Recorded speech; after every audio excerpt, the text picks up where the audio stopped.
I was halfway through wrapping the second bottle of sparkling apple cider when my phone buzzed. I didn't think much of it, probably a Black Friday ad or another one of those family group chats where my messages went unseen. But when I saw the sender, my stomach dropped. It was my older brother, Chris. Just 5 words lit up the screen. Don't bother coming to Thanksgiving. I blinked, reread it, and then read it again out loud, like maybe saying it would change what it meant. Don't bother coming to Thanksgiving. I looked over at my son, Alex, who was taping handmade turkeys to the window, proud of his crooked scissor work. My daughter, Grace, was drawing little hearts on the paper leaves for our gratitude tree. And I just stood there, cider in hand, realizing we weren't welcome. I'm Noah, 38, divorced dad of 2. I work in IT, nothing flashy, but it pays the bills and lets me spend afternoons building Lego castles and pretending to be a dinosaur chef. My ex-wife lives a few states away and rarely calls, so it's just me and the kids most days. I don't complain. I like our little trio. We have our routines, Friday pancakes, movie nights on Tuesdays, and every Thanksgiving, we show up at Chris's house with pies from the bakery and a bottle of sparkling cider, because that's what my kids love. Chris is 5 years older than me, and ever since we were kids, he's been the golden boy. Straight A's, star athlete, married young, now runs his own contracting business. Our parents, especially Mom, treat him like he walks on water. Meanwhile, I was the artsy kid with messy handwriting who never quite fit in at family events. Over the years, I learned to keep my head down, contribute when asked, and never expect too much. But this was different. I sat down on the couch, heart thudding. No explanation. No sorry, it's a tight year. Or maybe we'll do something smaller. Just a flat-out rejection. And worse, when I scrolled up the text thread, I saw the message I'd sent him last week. Just sent the $3,000 for the caterer. Let me know if you need anything else. I stared at that text, sick rising in my throat. $3,000. Money I'd saved slowly over months, working overtime, skipping out on a weekend getaway with the kids, just so the family could have a smooth Thanksgiving. It wasn't a gift. It was my usual contribution. Every year, I cover the caterer. It started as a one-time thing when Chris's wife had surgery and couldn't cook, but somehow, it turned into tradition. No one ever asked me if I could afford it. They just expected it. And I didn't complain. Not when they gave me a folding chair instead of a seat at the main table. Not when my kids' names weren't on the place cards. Not even when Chris once introduced me to a guest as the family IT guy. But this time, something cracked. Maybe it was the timing.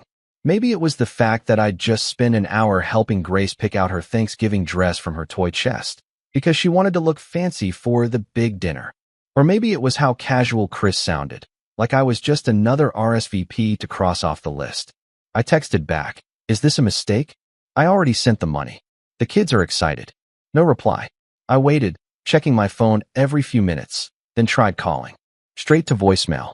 I messaged Mom, asking if she knew what was going on. She responded with, "It's probably just too crowded this year. Chris said the house will be full." I stared at her text in disbelief. Full. The man lives in a 6-bedroom house in the suburbs with a backyard the size of a football field. "We don't have room for you or your kids," he said. By bedtime, the kids were still bubbling with excitement. Alex asked if he could bring his robot dinosaur to show Uncle Chris. Grace was coloring place cards with everyone's names, including her own. I couldn't tell them yet. I couldn't stomach the look on their faces. So I tucked them in, made up a story about Thanksgiving dragons, and sat in the dark afterward, wondering how I was going to tell them the truth. That night, I barely slept. I lay awake staring at the ceiling, replaying every slight, every insult that had been passed off as a joke. I thought about the time Mom told me I was lucky Chris even let me bring my kids, as if we were some kind of burden. Or the birthday dinner when Chris gave me a used toolbox and laughed. "Maybe now you can fix more than your broken life." Everyone laughed. I smiled through it.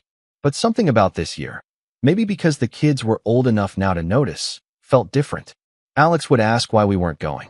Grace would be confused when no one showed up to eat her cupcakes. And I didn't want to lie. I didn't want to protect the people who didn't even bother protecting us. By sunrise, I'd made a decision. Not out of spite. Not even revenge. At least, not yet. Just a sense of clarity. A flicker of something in my chest I hadn't felt in a long time. Resolve. I made pancakes for the kids and told them we were going to have our own Thanksgiving this year. Just us three. Grace asked if it meant we weren't going to Uncle Chris's. I hesitated, then said, not this time. Alex frowned. But we always go there. I looked at him, then at the pancakes, then out the window, where the paper turkeys fluttered in the morning breeze. We're going to make new traditions, I said softly. Ones that don't need anyone else's permission. I thought that would be the end of it. A quiet, sad Thanksgiving. Maybe a few awkward texts. I figured I'd swallow the loss of the $3,000, eat too much pie, and move on. But I was wrong. Because that morning, something else happened. Something I wasn't expecting. Something that would change the entire game. And it started with a message I got from my cousin Mia. She'd been helping Chris with setup the night before. She wasn't supposed to tell me anything. But what she saw? What she heard? It changed everything. And suddenly, I realized this wasn't just about a crowded table or a forgotten invitation. It was a setup. And it wasn't just about keeping us out. It was about using me. And when I pieced together what they really did with my money, I knew I couldn't let it slide. Not this time. Not ever again. That's when I got to work. The message from Mia came in at 7:42 a.m., just as I was rinsing batter off the whisk and helping Grace find the sprinkles for her pancake face art. At first, I thought it might be a happy Thanksgiving text or maybe even an apology, some distant family olive branch I wasn't expecting. But no, it started with, I probably shouldn't be telling you this, and ended with they were literally laughing about how easy it was to get you to pay for everything. I stared at the screen, my hands still wet from the sink, water dripping onto the floor. I read it again, slower this time, the words sinking in like molasses. Laughing. Easy. Everything. I stepped out onto the porch, phone clenched in my hand, heart thudding so loud it drowned out the sound of cartoons coming from the living room. Mia had always been the outlier, my dad's niece, technically, though we were the same age and had always clicked more like friends than cousins. She was blunt in a way that often made people uncomfortable, but she had a sense of loyalty that ran deep when she cared. I was in the kitchen last night helping Rachel plate the desserts, she wrote. Your name came up. Chris said something like, at least the idiot finally came through on time this year. Rachel laughed and said, yeah, let's hope he doesn't show up and ruin the aesthetic. Then your mom said, well, I told him we don't have room, so if he still shows up, that's on him. I swallowed hard. The porch air was cold against my skin, but my face was burning. It wasn't just them, Mia continued. Everyone was in on it.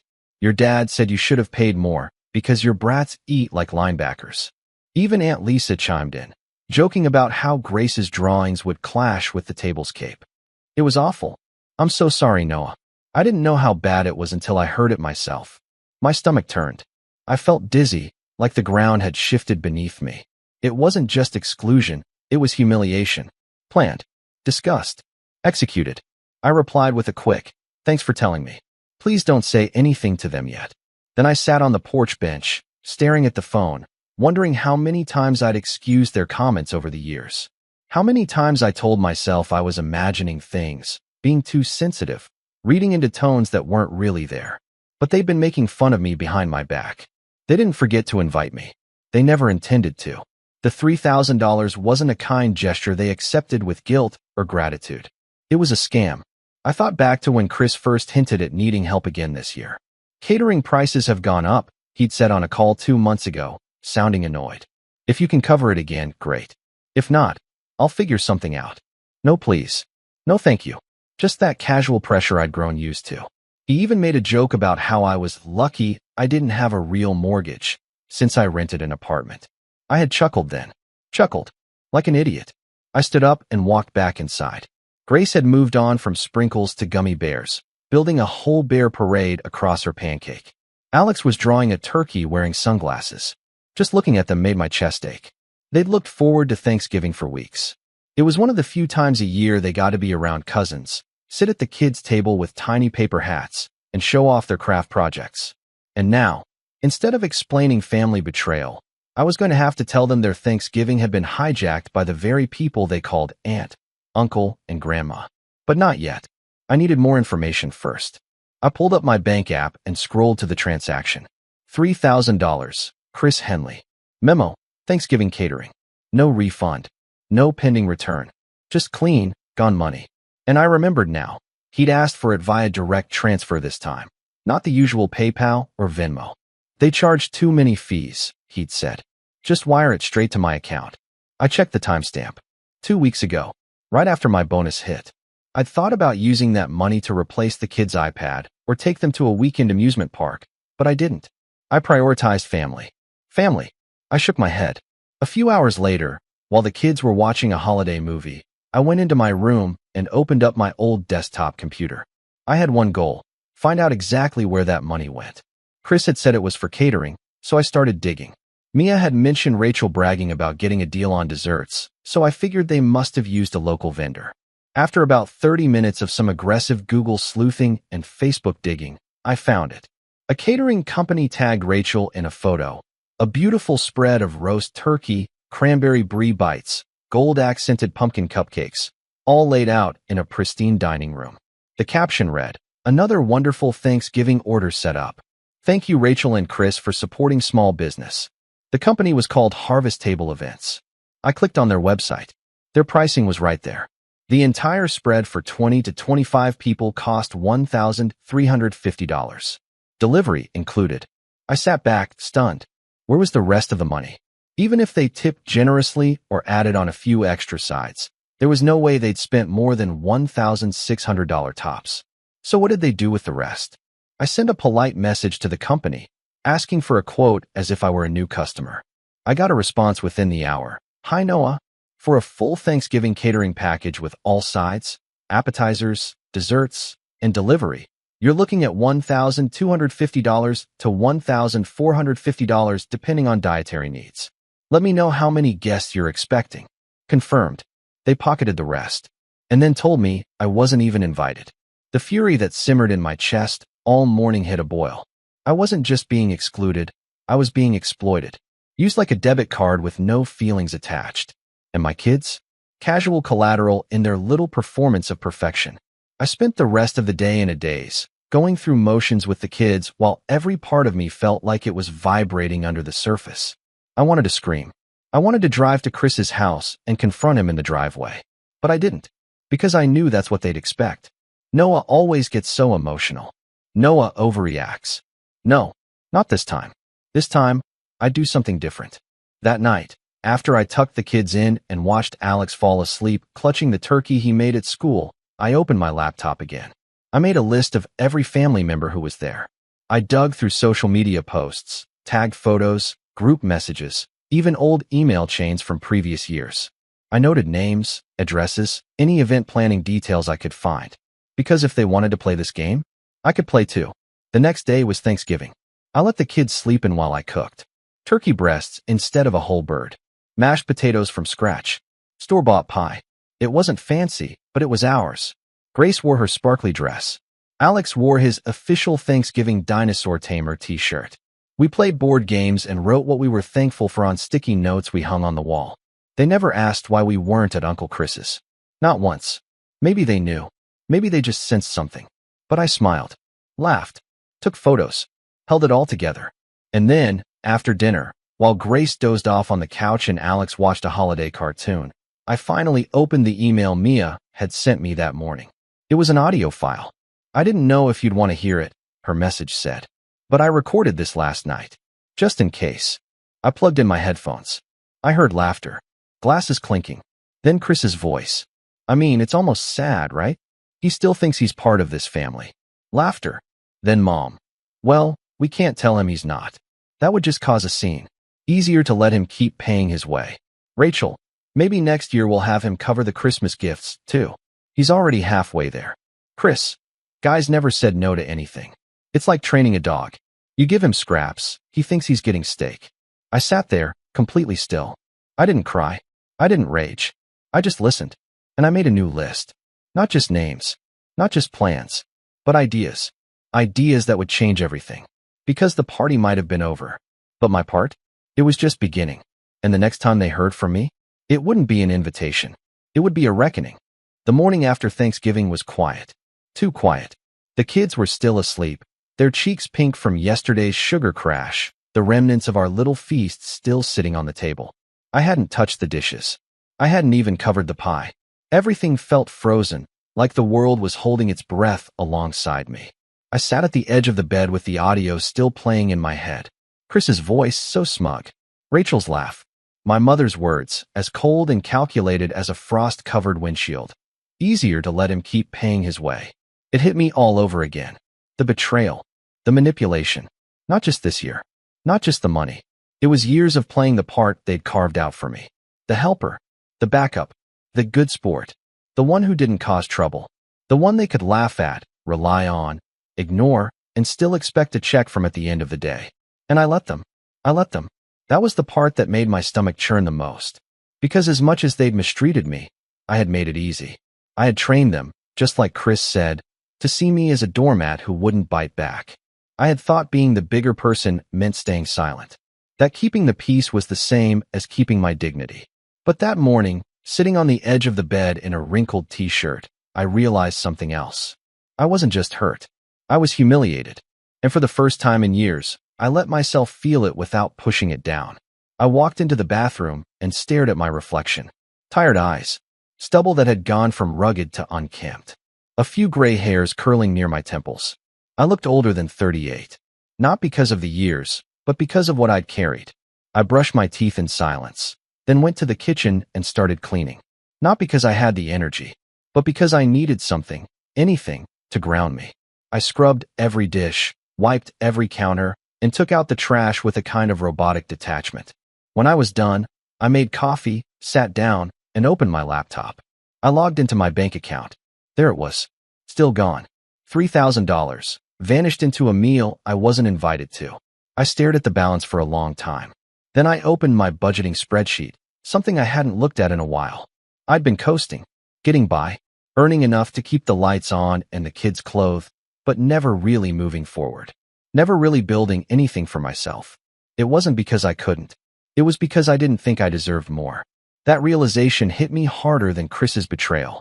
I thought about all the times I'd said no to opportunities at work because they meant less time to be the available family member. All the promotions I turned down. The freelance gigs I passed up.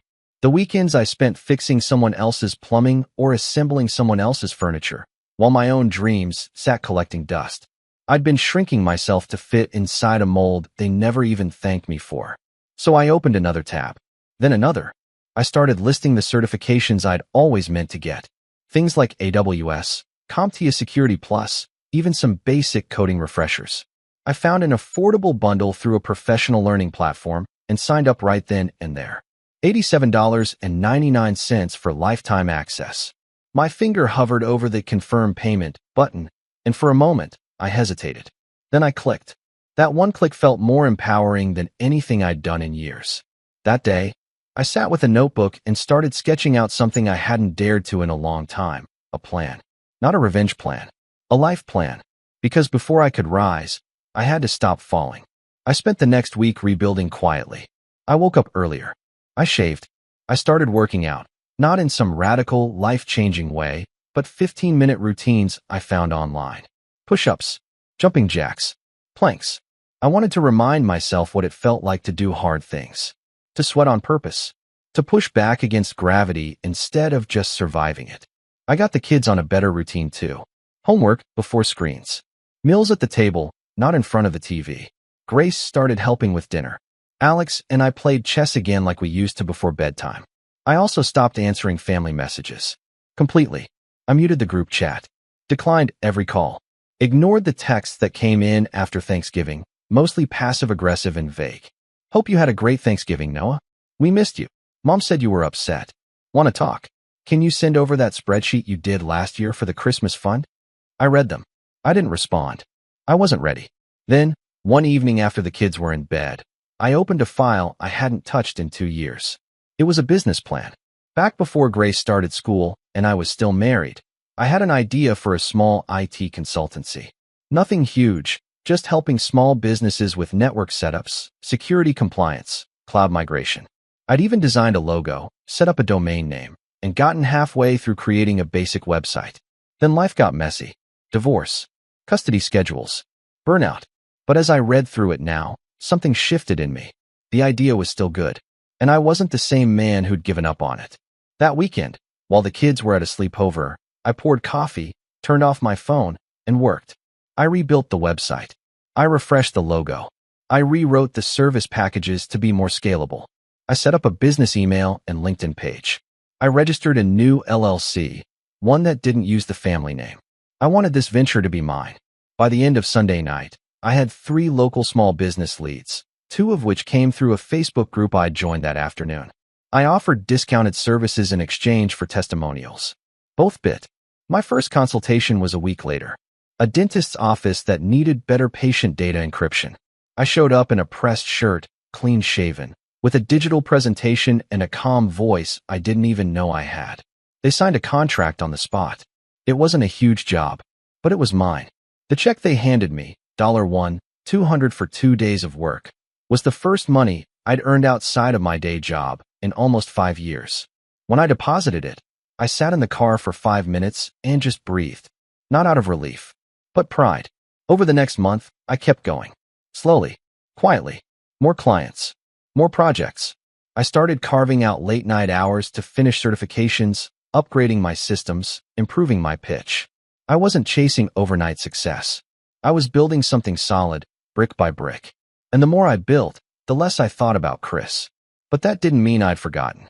Because as I grew stronger, more grounded, more me, I started to see the bigger picture.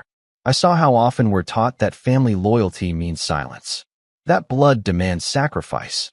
That being a good son or brother means swallowing your pride and writing checks you can't afford. But I learned something else. You can love people and still walk away. You can set boundaries and still be kind. You can be the quiet one in the family and still roar when it matters. And as I kept climbing out of the hole they pushed me into, I knew one thing for sure. I wasn't just getting stronger. I was getting ready. Because while I rebuilt myself, the holidays were approaching. And I had a feeling they'd reach out again. They always did when it was convenient. But this time, I wouldn't be convenient. This time, I'd be ready. And when the moment came, I wouldn't raise my voice. I'd raise the stakes. It started with a Christmas card.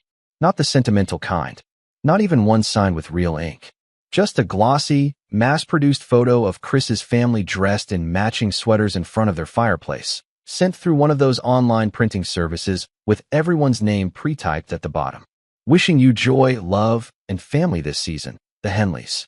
I stood at the mailbox staring at it, half expecting it to burst into flames in my hands. There was no handwritten message, no apology, not even a hope you're doing well. Just that perfect picture, frozen in time. The Golden family posing like the rest of us didn't exist. And for a brief moment, I saw it for what it really was, not a greeting. A message, a statement. We're fine without you. I didn't slam the card down. I didn't rip it in half. Instead, I pinned it to the corkboard in my home office, right above my monitor. Not out of sentimentality, but as fuel. A reminder of what they saw when they looked at me. Disposable. Useful when convenient. Forgotten when not. That same night, I got an email from Mom. Subject line, Christmas dinner head count. The message was 3 lines long. Hi Noah. Just checking if you and the kids will be coming to Christmas dinner. Chris says the house will be full again, but maybe you can drop by for dessert if there's room. Let me know. Mom. I read it 5 times, just to let it sink in. No mention of Thanksgiving. No acknowledgement. No apology. And that's when it clicked for me. They still thought I was the same person. The same yes man. The same Noah who would smile through insults, bring dessert, and pretend not to notice there was never a seat at the adult table. But I wasn't that person anymore. I had changed. And now, I wasn't just rebuilding. I was planning. I knew that if I wanted this to end, really end, I couldn't just withdraw. I had to act. I had to show them, not with words, but with consequences. Not through confrontation, but through correction. And I had just the thing. Remember that $3,000 I wired Chris for the caterer? That wasn't just money. That was a business expense. At least, that's what Chris had written in a text, trying to justify it. You can consider it a donation to our hosting expenses. We treat it like a business event anyway. I'd saved that text, along with dozens of others over the years, where Chris treated family functions like networking events, wrote off expenses under his business, and bragged about how his accountant knew how to keep things clean. So I started looking deeper. At first, I just poked around out of curiosity. But the more I searched, the more I found. Chris's company website listed clients that hadn't existed in years. One partner company had been dissolved in 2019, but still appeared on his homepage. Another listed address traced back to an abandoned lot 2 counties over. A few client testimonials were eerily vague. One used the same stock photo I'd seen on a different site. A reverse image search confirmed it. It was sloppy, really sloppy, and that's when the idea started to take shape. I wasn't going to yell. I wasn't going to confront. I was going to expose. But carefully, legally, cleanly. First, I called Mia. She didn't answer on the first try. But when I texted her, "Need your help. It's about Chris and Thanksgiving," she replied almost instantly. We met up that weekend at a local diner, the kind with chipped mugs and burnt coffee. She looked nervous, like she thought I was about to explode.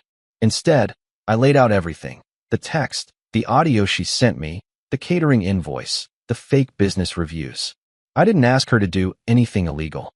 I just asked her to be a witness, to confirm the audio, if necessary, and to keep quiet, for now. She leaned back, arms crossed. "So what's the play here?" I told her the truth. I wanted to bring everything into the light, but not just out of spite. I wanted Chris to finally face consequences. Not just because he'd cut me out of Thanksgiving or laughed at my kids, but because this whole thing, the fake clients, the shady write-offs, the scams disguised as family, was bigger than a holiday dinner. It was a pattern, and people like that don't stop unless they're forced to. She nodded slowly. "Okay, I'm in. What do you need?" I smiled. "A few memories. And your ears." Over the next 2 weeks, I gathered everything. Emails, screenshots, copies of wire transfers.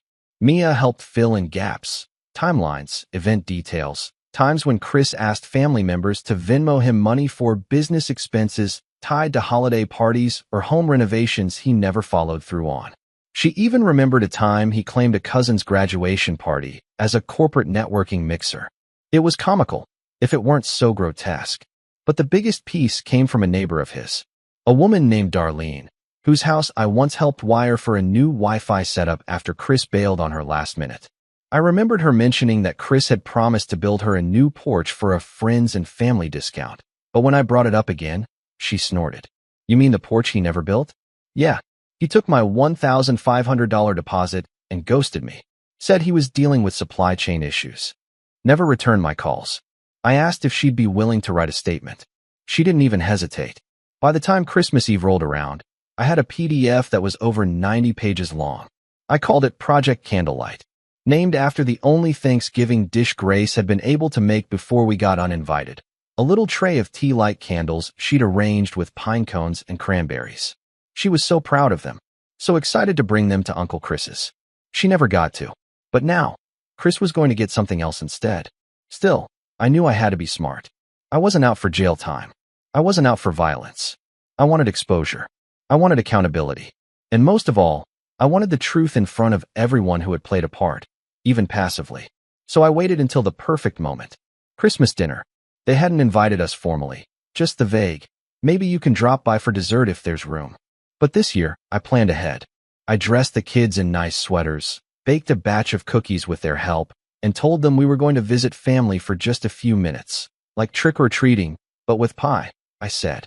They laughed. They didn't sense the storm underneath my smile. We drove up to Chris's house just as the sun was setting. The driveway was packed, the lights twinkling, the sounds of laughter spilling from the open windows. Grace clutched her tray of cookies like it was a crown jewel. Alex wore his reindeer hat, tilted sideways. We knocked. Rachel answered the door, surprise flickering across her face. "Oh, Noah. Wow. We weren't sure you'd come by." I smiled. "Just wanted to say hi. Drop off some treats." Behind her, I saw the whole crew. Mom, Dad, Aunt Lisa, Chris, standing by the fireplace, red wine in hand. The perfect little tableau. He looked over and raised an eyebrow. "Noah, hey, look who decided to join the party after all." I nodded. Hope we're not interrupting. I could see him calculating something. His smile tightened. "Well, the kids can come in. Just be quick, okay? We're about to start gifts." I looked him dead in the eye. "Oh, I brought a gift." He blinked. "Huh." I reached into my coat pocket and pulled out a manila envelope. Slim, clean, stapled. I held it out. "Merry Christmas, Chris." He took it cautiously, eyes flicking to Rachel, then back to me. He opened it slowly, brows furrowing as he flipped through the first few pages. He didn't make it to page 5 before the color started draining from his face. What is this?" Project Candlelight, I said. What the hell does that mean? It means I'm done being the one who cleans up after you. And I'm done paying for the privilege. I turned, ushered the kids back toward the door. As I stepped onto the porch, I looked back one last time. Everyone was watching. Mom, Dad, Aunt Lisa, Rachel. The room had gone quiet. Chris was still holding the envelope, hands trembling. I smiled gently. Good luck explaining all that, big brother. Then I closed the door behind me. I didn't hear from anyone for the rest of the night. But I didn't need to. Because that envelope? That was just the beginning. The police called me 3 days after Christmas. I was in the middle of helping Grace with her spelling homework when my phone buzzed with an unfamiliar number. For a split second, my chest tightened. Old reflex. Old fear. The kind you get when you've spent years being the one blamed, the one expected to smooth things over. I answered anyway. Is this Noah Henley? The voice asked, professional, neutral. Yes. This is Officer Ramirez with the County Police Department. I'm calling regarding a report that was filed involving your brother, Christopher Henley. You're listed as a relevant party. We'd like to ask you a few questions. Grace looked up at me, pencil hovering over the page. Dad, I smiled at her, soft and steady. It's okay, sweetheart. Give me 5 minutes. I stepped into the hallway, closed the door, and leaned against the wall. This was it. I told the officer I was happy to cooperate. He explained that a complaint had been filed regarding possible financial fraud connected to Chris's contracting business. Multiple sources. Multiple inconsistencies. He didn't say who filed it, but I already knew. Project Candlelight hadn't been a threat. It had been a delivery.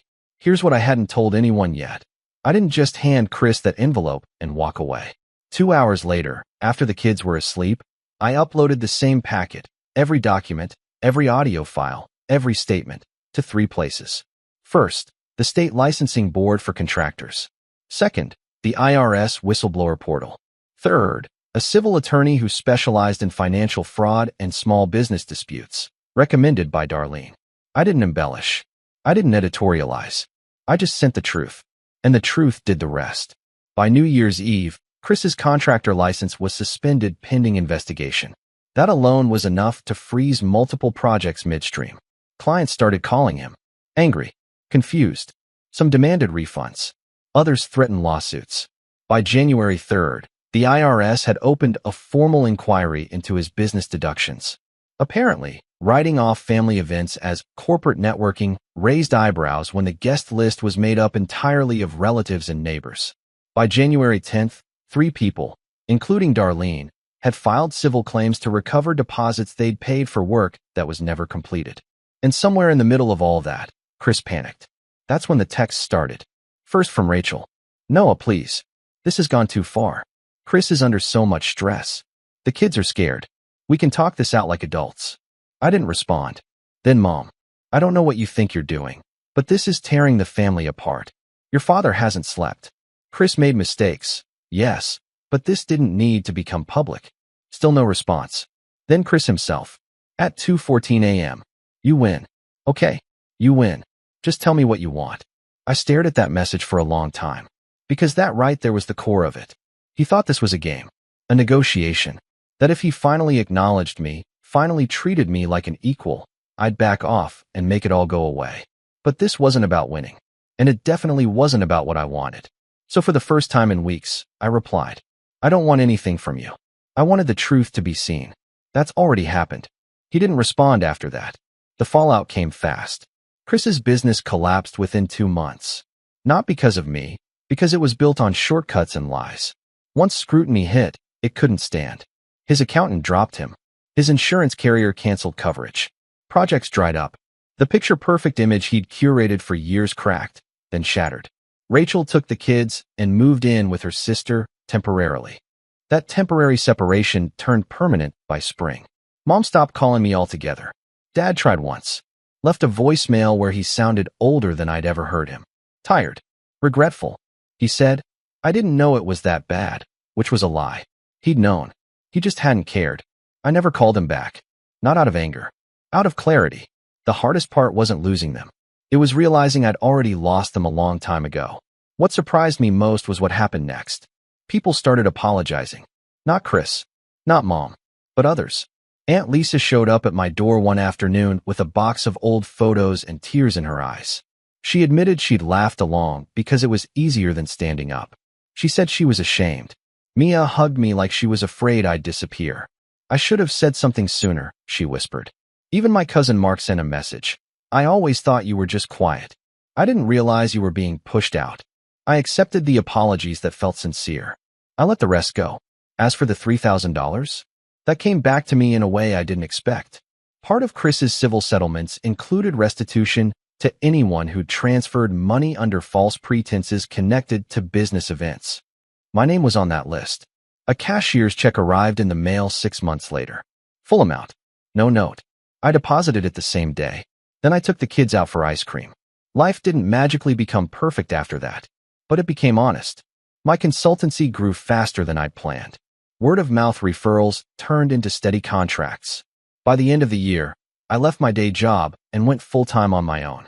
I moved us into a small house with a backyard big enough for Grace to plant flowers and Alex to set up his dinosaur obstacle course. We hosted Thanksgiving there last year. Just us. Plus Mia. Plus Darlene, who brought pie and laughed louder than anyone. The kids made place cards for every seat. No folding chairs. No hierarchy. Just warmth. After dinner, Alex asked me something I'll never forget. Dad, why don't we go to Uncle Chris's anymore? I thought about how to answer.